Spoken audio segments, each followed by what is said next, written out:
Eu sou o babaca por mandar minha esposa ir embora em vez dos meus pais depois que eles brigaram por causa da religião dela?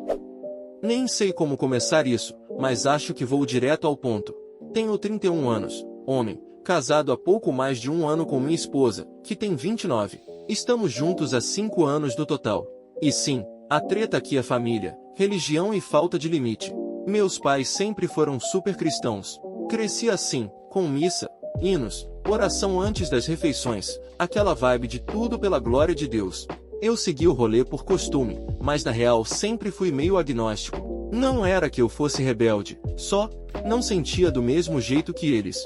Mesmo assim, ia levando, porque é mais fácil concordar do que passar anos batendo de frente. Minha esposa é o oposto, helênica, devota de verdade. Ela tem 2 altares em casa, um de Afrodite na sala de estar e outro de Dionísio no closet. Faz oferendas, celebra festivais, monta decorações temáticas. E não é uma coisa esquisita ou agressiva, é bonito até, artístico. Sempre admirei o quanto ela leva a sério algo que acredita. Nunca foi problema para nós. Eu entendi o espaço dela, ela entendia o meu. Para minha família, aí já era outra história. Minha mãe já tinha soltado várias indiretas antes mesmo deles virem morar conosco. Uma vez, no Natal, ela perguntou se a gente estava planejando deixar deuses criarem nossos filhos. Eu ri, achei engraçado, mas minha esposa ficou visivelmente sem graça. Teve também um episódio do pão. Minha esposa fez um pão caseiro maravilhoso, mas meu pai se recusou a comer porque não tinha a bênção adequada. Ele só pegou um pedaço quando eu insisti, e ainda fez cara feia. Minha mãe também soltava umas pérolas tipo: você não tem medo de convidar espíritos ruins, filho? Mãe, não fala assim, tô só preocupada, só isso. Era sempre essa passivo-agressividade. Eu tentava levar na esportiva, mas sabia que machucava a minha esposa. A bomba estourou em abril, quando meu pai perdeu o emprego. Não conseguiram pagar aluguel e foram despejados. Minha irmã não tinha espaço, e o resto da família mora longe. Então, claro, eu ofereci nossa casa. Era para ser temporário.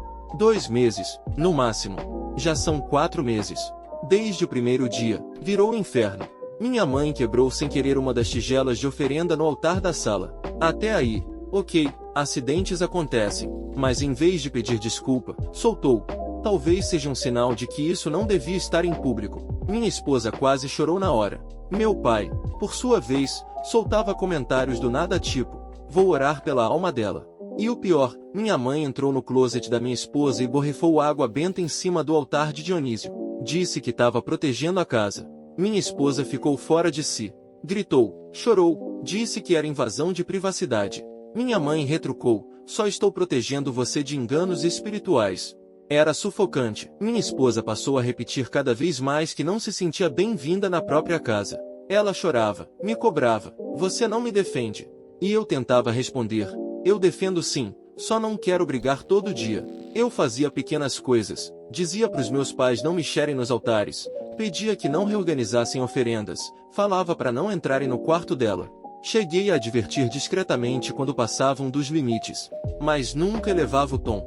Ela dizia que não era suficiente. E, sinceramente, eu sabia que não era mesmo, mas eu tinha medo de criar uma guerra diária dentro de casa. A tensão entre nós cresceu. Ela me olhava com mágoa. Eu me sentia um covarde. Chegou julho e ela queria comemorar o Afrodísia, um festival importante para ela. Tava animada, preparou coisas lindas. Só que, justo naquela manhã, meus pais disseram que precisavam de ajuda urgente no banco por causa de um depósito, e só ela tinha carro. Eu tava no trabalho. Ela passou o dia inteiro resolvendo a treta deles. Perdeu o festival. Nos dias seguintes, ainda teve que cobrir turno de colega de trabalho, então não conseguiu remarcar. Ficou calada, amarga. Passava pelos meus pais sem olhar na cara deles. Eu sabia que aquilo ia explodir cedo ou tarde. Depois de quase 2 semanas evitando o assunto, minha esposa decidiu: ia fazer o Afrodísia mesmo atrasado. Disse que não ia mais abrir mão da fé dela por causa dos meus pais. Eu achei justo. No sábado seguinte, ela passou o dia todo preparando a casa. Montou o altar da Afrodite na sala, enfeitou com flores, acendeu velas rosas, colocou vinho e frutas. Convidou uns amigos, gente que também segue o helenismo, mais alguns curiosos. O clima tava bonito, leve. Quando vi aquilo pronto, pensei: talvez seja o começo da paz, talvez eles finalmente entendam.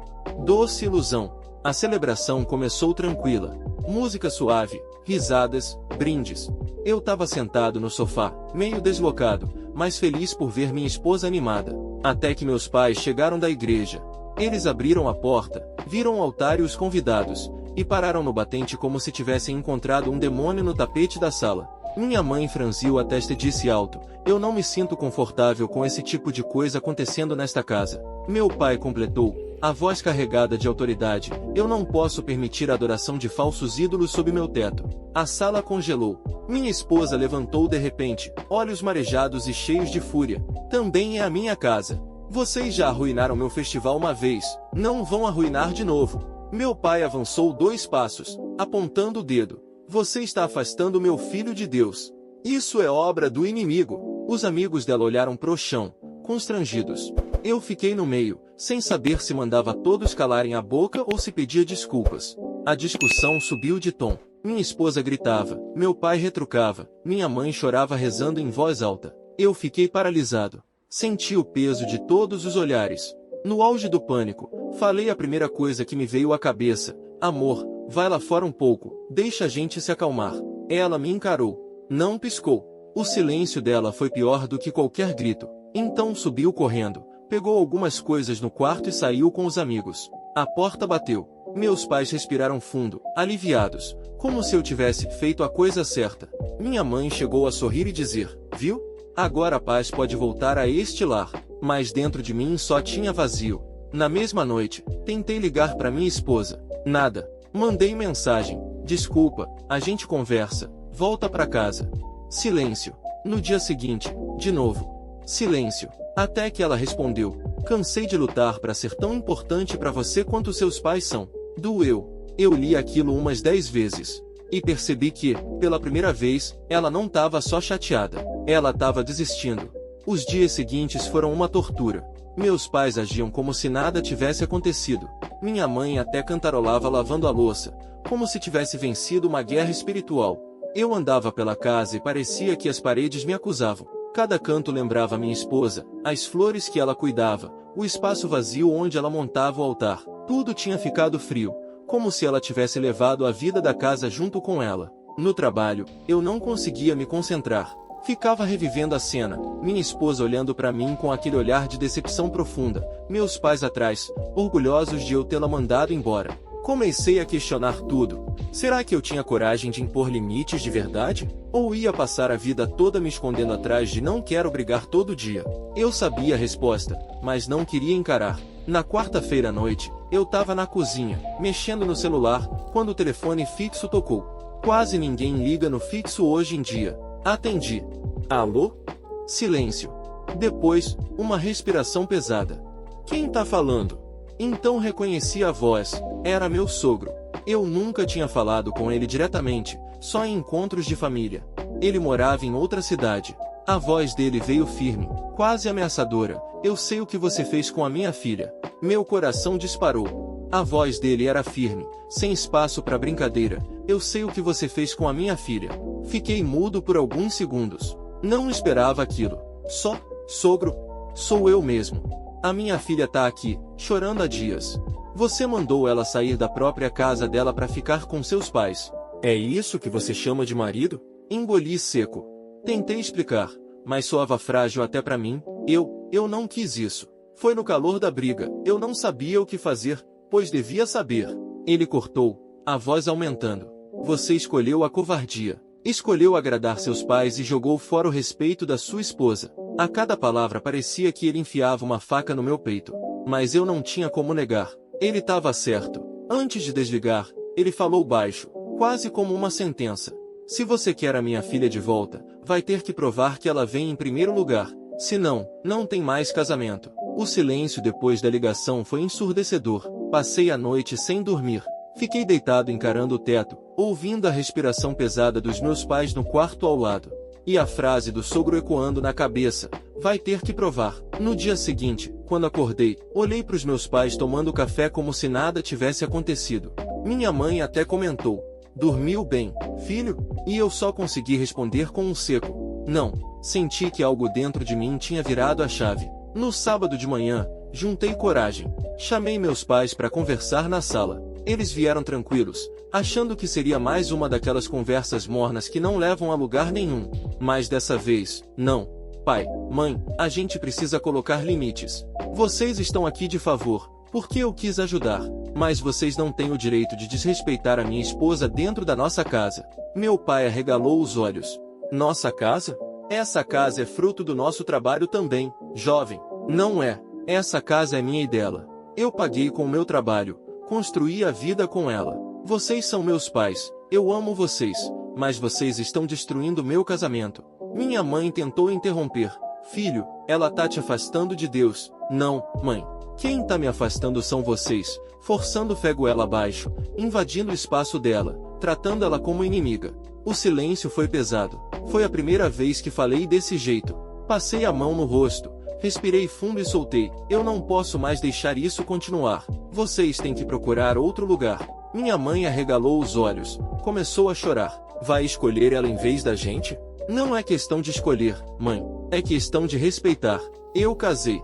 Minha esposa é minha família agora. Meu pai ficou sério, não falou nada. Só levantou, foi pro quarto, começou a juntar as coisas. Minha mãe ainda tentou insistir, mas percebi que não ia mudar minha decisão. 2 dias depois, com a casa em silêncio pela primeira vez em meses, mandei mensagem para minha esposa. A casa tá vazia. Preciso falar com você. Ela demorou para responder, mas no fim apareceu. Entrou pela porta com os olhos desconfiados. Eu fiquei nervoso, como se fosse a primeira vez que a via. Eu errei, falei de cara. Te mandei embora da sua própria casa, deixei meus pais te desrespeitarem, e não fiz nada. Eu escolhi o caminho mais fácil e te machuquei. Ela respirou fundo, lágrimas enchendo os olhos. Eu achei que nunca ia ser prioridade para você. Cheguei perto, segurei as mãos dela. Você sempre foi. Só que eu precisei perder você por alguns dias para entender isso de verdade. O silêncio durou uns segundos que pareceram horas.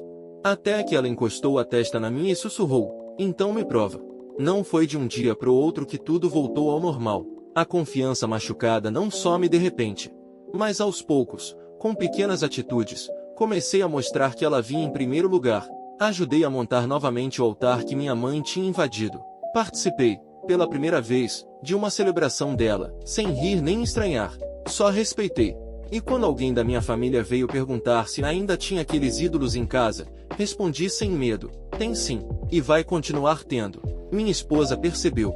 E mesmo que a dor não tenha sumido, o olhar dela voltou a ter brilho. Hoje, olhando para trás, sei que fui um babaca. Não por amar meus pais, mas por não perceber que amor de verdade não é ficar calado diante da injustiça. É tomar partido quando alguém que você ama tá sendo machucado. Eu quase perdi meu casamento porque quis evitar conflito. No fim, percebi que às vezes a maior covardia é justamente se esconder atrás da calma. E se tem uma coisa que aprendi, é que família de verdade não é só a que te cria, é a que você escolhe defender todos os dias.